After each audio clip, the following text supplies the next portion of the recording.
श्रावणी महोत्सवाचे आयोजन केले आहे ते जे कलाकार आहेत ते कोण आहेत ते काय सांगा? खरं म्हणजे दहिसर विधानसभेमध्ये राहणारे जे आमच्या सगळ्या महिला आहेत, भगिनी आहेत, तरुणी आहेत, काही बँकेत काम करणाऱ्या आहेत, काही कोर्टात काम करणाऱ्या आहेत, काही शिक्षिका आहेत, काही IT सेक्शनमध्ये काम करणारे आहेत. हा आपल्यामध्ये असलेली कला आणि आपल्यामध्ये असलेलं एक नेतृत्व हे स्टेज परफॉर्मन्सच्या माध्यमातून आज आमच्या सगळ्या महिला इकडे परफॉर्मन्स करत आहे.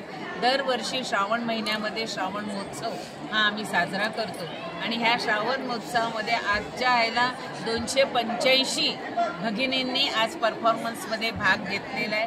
त्याचबरोबर आमच्या आदिवासी नृत्य आहे, आदिवासी कला पण आपण दाखवते.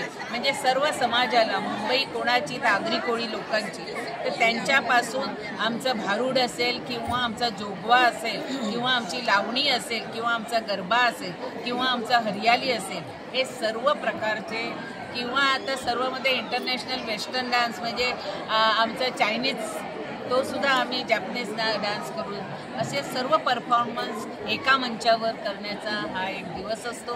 हा श्रावणी महोत्सव आमच्या महिला मोर्चाच्या ऋषाली बागवेजी, त्याचबरोबर आमचे संजोग सर, कोमलबेन आणि शरयू कदम ह्या सर्वांनी अथक प्रयत्न करून सर्वांनी हा कार्यक्रम आयोजित केलेला आहे. मी प्रेक्षकांचं सुद्धा धन्यवाद देते की न बोलवता इतके प्रेक्षक सुद्धा आज इकडे अवेलेबल आहेत.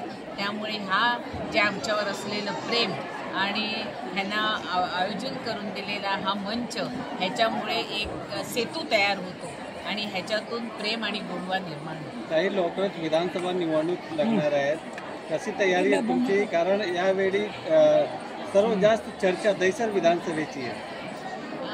हे बघा, दहिसर विधानसभेमध्ये कमळ नक्कीच खिलणार आहे आणि हॅट्रिकसुद्धा कमळ मारणार आहे. त्यामुळे लोकांनी कुठच्याही चर्चेला हे करू नये. मुंबईमध्ये सर्वात जास्त महायुतीचे आमदार निवडून येणार आहेत आशिष शेलारांच्या नेतृत्वाखाली, आणि देवेंद्रजी, शिंदेजी आणि अजितदादा पुन्हा हा मुख्यमंत्री महायुतीचा होणार आहे.